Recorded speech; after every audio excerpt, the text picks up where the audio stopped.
Tout d'abord, merci d'être là. Je vois qu'on est un peu plus nombreux que la dernière conférence de presse, donc ça veut dire qu'on est un peu plus suivi et c'est un plaisir d'échanger avec vous. Vous savez que je le fais peu, on va dire, en direct avec chaque média parce que j'ai beaucoup de sollicitations.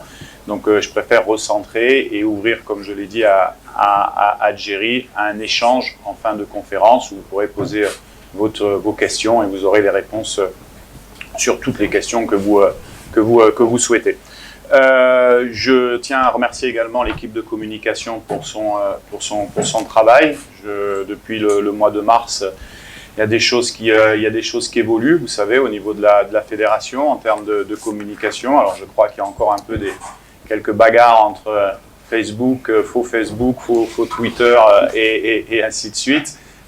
Mais je pense que ça va se régler. En tout cas, je tiens à les féliciter parce que c'est un travail pas facile et on a préparé également toute la communication pour le prochain stage pour vous faire vivre au mieux la situation et la préparation et le match de l'intérieur. Vous savez que depuis que je suis là, c'est une volonté parce que je considère que ça soit les journalistes, les médias ou même les fans à travers vos images, c'est une unité et c'est important d'être ensemble pour réussir nos objectifs.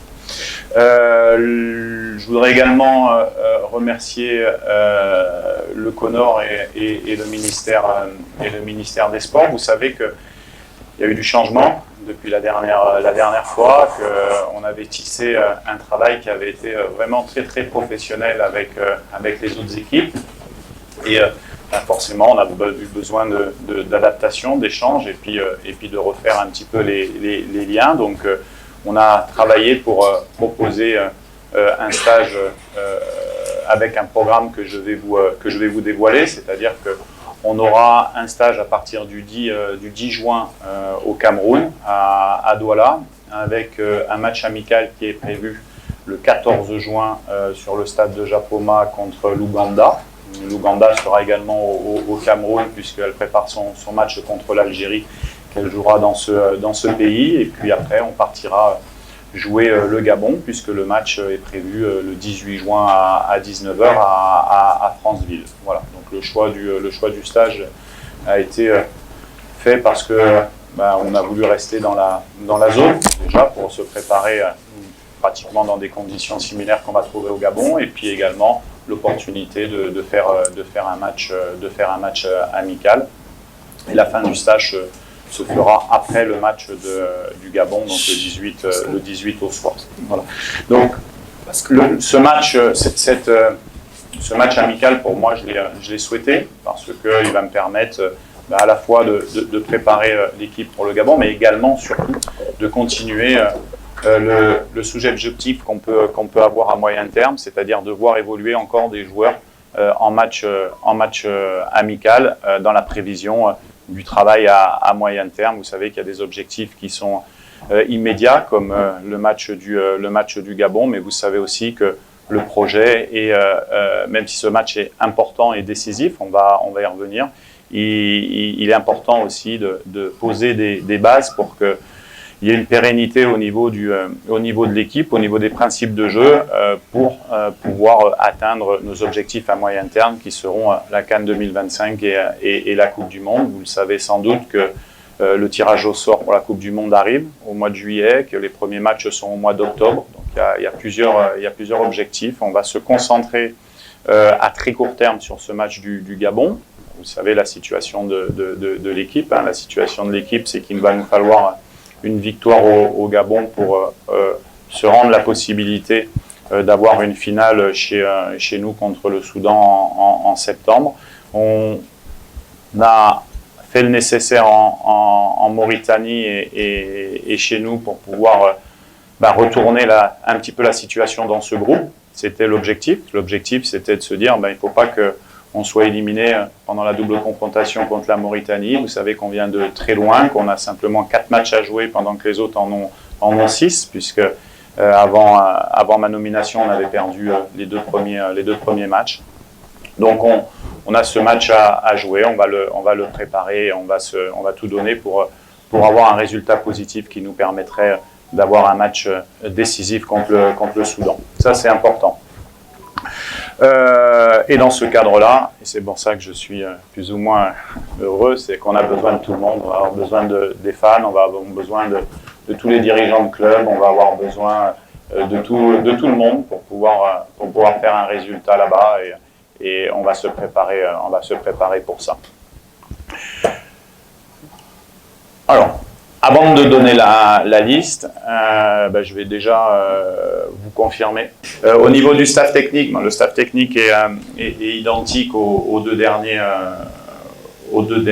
stages. Je trouve qu'on a fait un travail sur le dernier stage qui était parfait. Et dans ce cadre-là, on va pouvoir compter sur le staff technique identique au stage de la Mauritanie.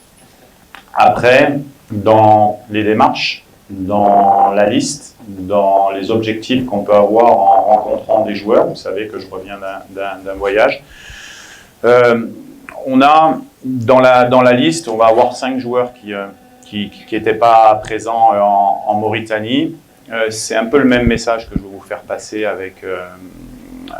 sur le travail à moyen terme. Quand on va voir des joueurs, on discute. On discute avec certains et les discussions sont longues.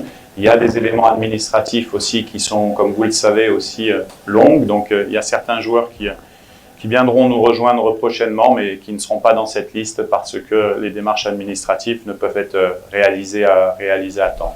On se concentre donc sur ceux qui seront disponibles. Je vais vous donner une liste de 27 noms dans quelques minutes. Avant cela, j'ai envie de vous donner quelques éléments sur la liste des 27. On a envoyé 38 préconvocations. On n'a pas communiqué sur ces 38, mais sur ces 38, donc il y aura 27 joueurs qui seront sélectionnés. Sur ces 27 joueurs, comme je le disais, il va y en avoir 6 qui vont sortir de la liste et 5 qui vont rentrer. Je vais vous donner les noms.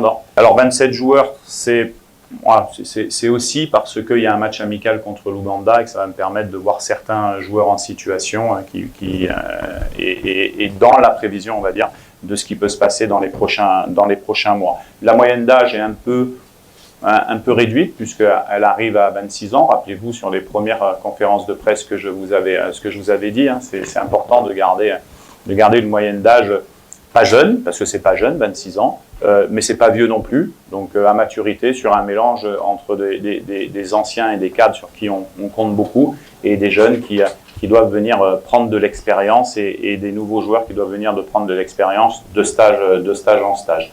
Voilà, puis après on reste sur la même lignée, c'est-à-dire qu'on a quand même beaucoup de joueurs qui ont moins de 7-8 sélections, ce qui veut dire que à chaque stage, à chaque sortie, ces joueurs vont prendre de l'expérience internationale et pour l'avenir, ça sera très bien.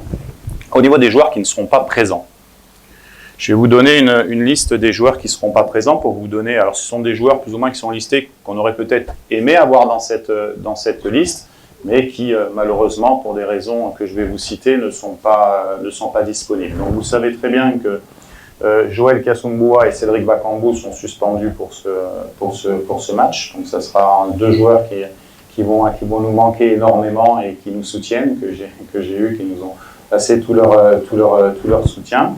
Nous avons les blessés.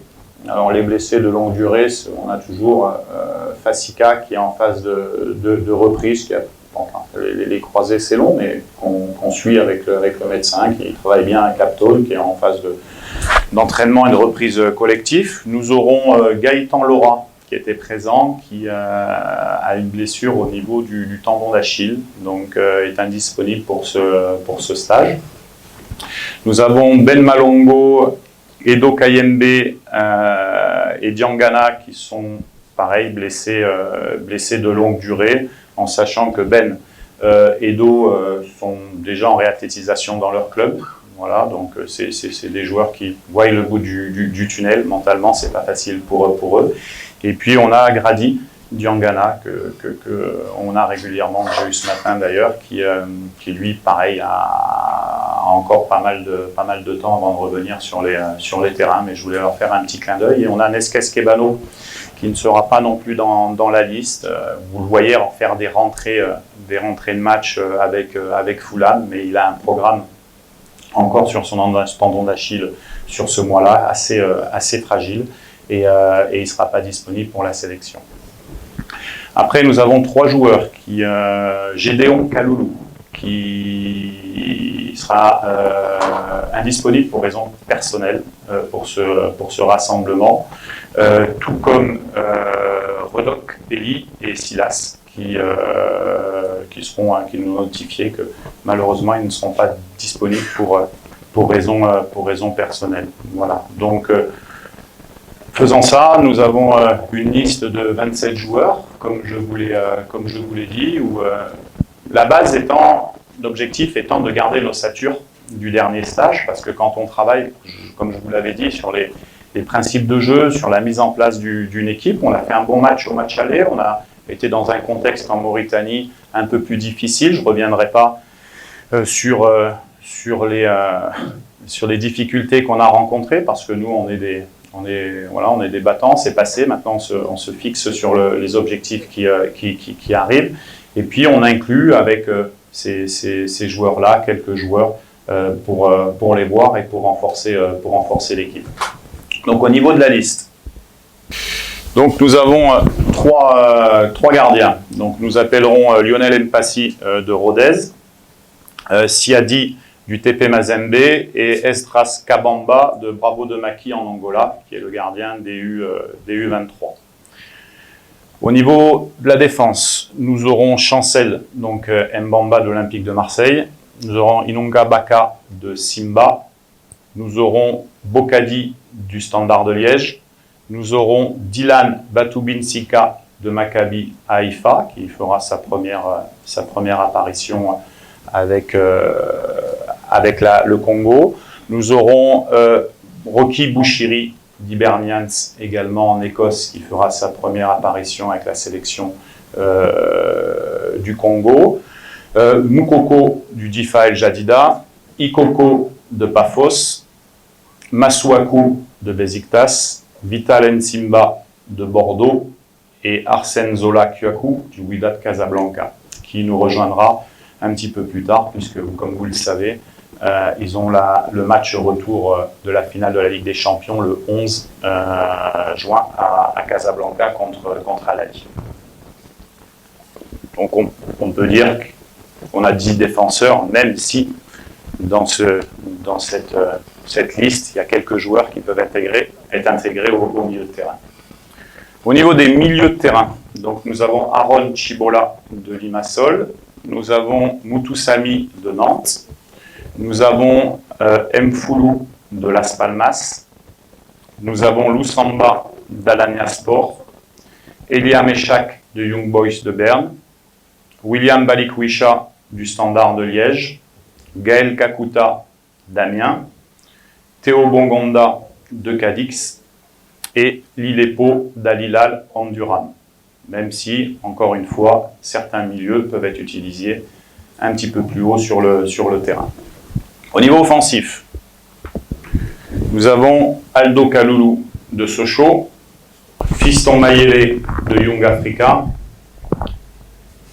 Bolingui du Buriram United, Shadrack Akolo de Saint-Gall et Yohan Wissa de Brentford. Ce qui nous fait une liste donc de 27 noms pour défendre les couleurs du Congo sur les 2 match amical contre l'Ouganda le 14 et le 18 contre le Gabon à Franceville.